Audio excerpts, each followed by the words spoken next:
Hey guys, how are we? My name's Leanne. Nice to talk to you. I'll be talking about cognitivism.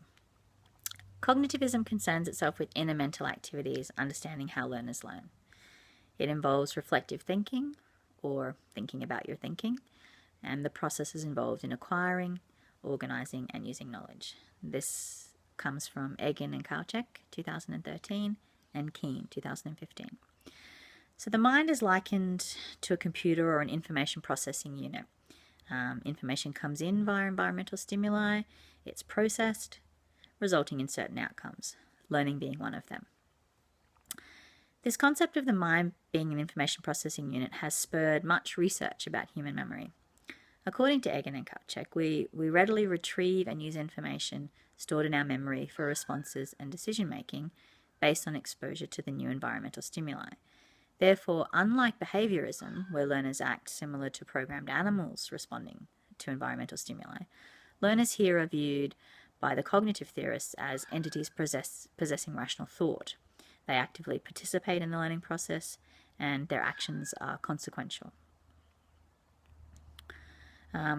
This condition of controlling and monitoring thought is referred to as metacognition, so essentially questioning your own thinking to construct meaning.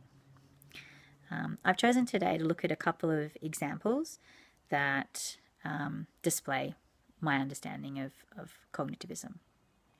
In our e-text, I stumbled across on page 243 Rosenshine's 10 principles for classroom practices of successful teachers.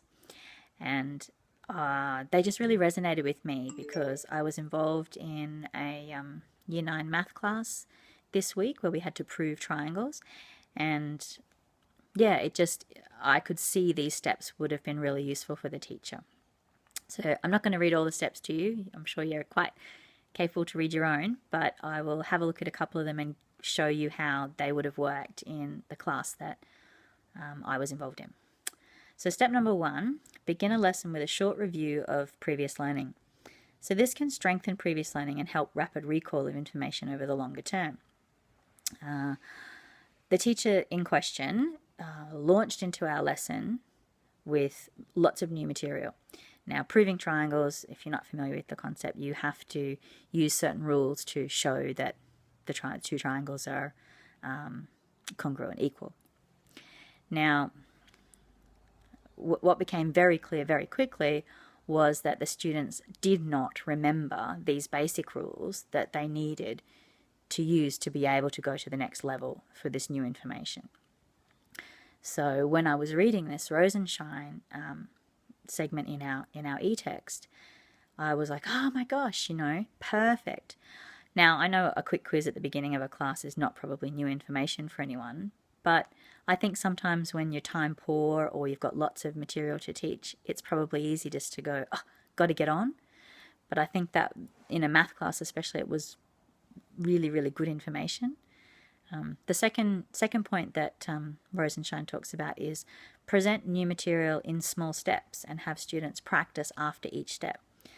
This addresses the limitations of the working memory.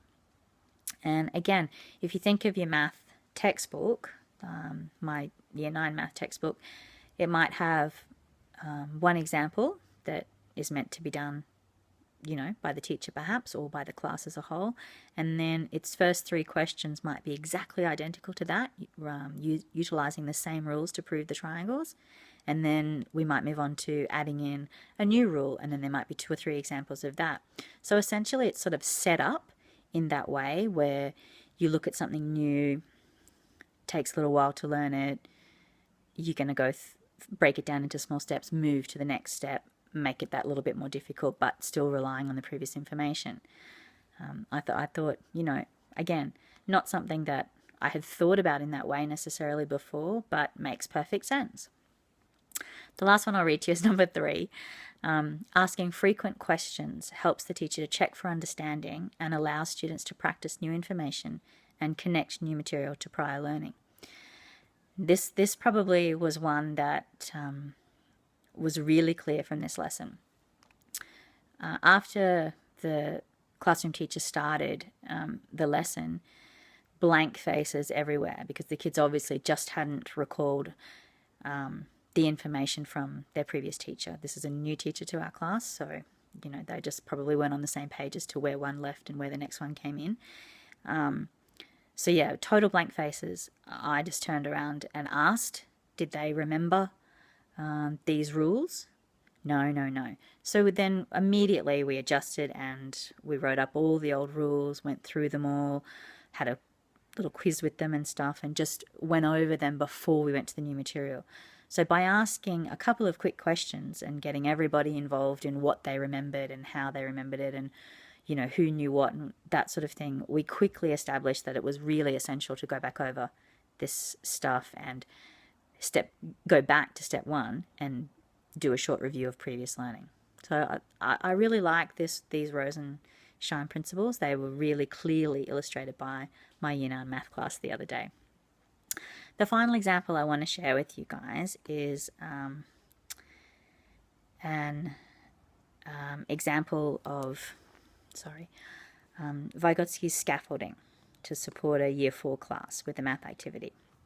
Scaffolding facilitates a smooth transition to understanding the concepts and problem-solving techniques needed. It allows the problem to become more tangible by using the students themselves as counters and simplifying the problem into a number of steps and making the use of counting in fives, which was a familiar math concept at the time. So this is a Year 4 math class, a prac class that I taught. Okay, so I'll just set the scene and you can just see for yourselves whether you think scaffolding was used here. As our end of term rewards day is approaching, I show the class an email from the cinema stating the cost is $5 per person and ask, how much will I need to pay? No student answers. So I modify my question. How many people are going to see the movie? Almost everyone choruses, 25. Okay, so how much will it cost for 10 people? Kai, can you pick 9 other classmates to stand out the front with you, please? So, if it's $5 per person and we have 10 people, how much is that? Again, a few blank faces. How could we figure it out? So a number of students volunteer counting in fives as the way to deal with this. I walk past the students as the class counts in fives until they reach 50. Okay, Tora, can you take 9 classmates to the back of the class, please? The class continues to 100. Excellent. How many more, guys? Tass and a small group of other students all shout, 5! And then, 125! So we double check our math, which is always a terrific idea, by all counting the last 5 together. I know it's very simplistic, but to me it clearly shows how simple and useful scaffolding is. And scaffolding is, I think, a really, really simple method of cognitive development theory. Thanks very much for listening, guys. See ya.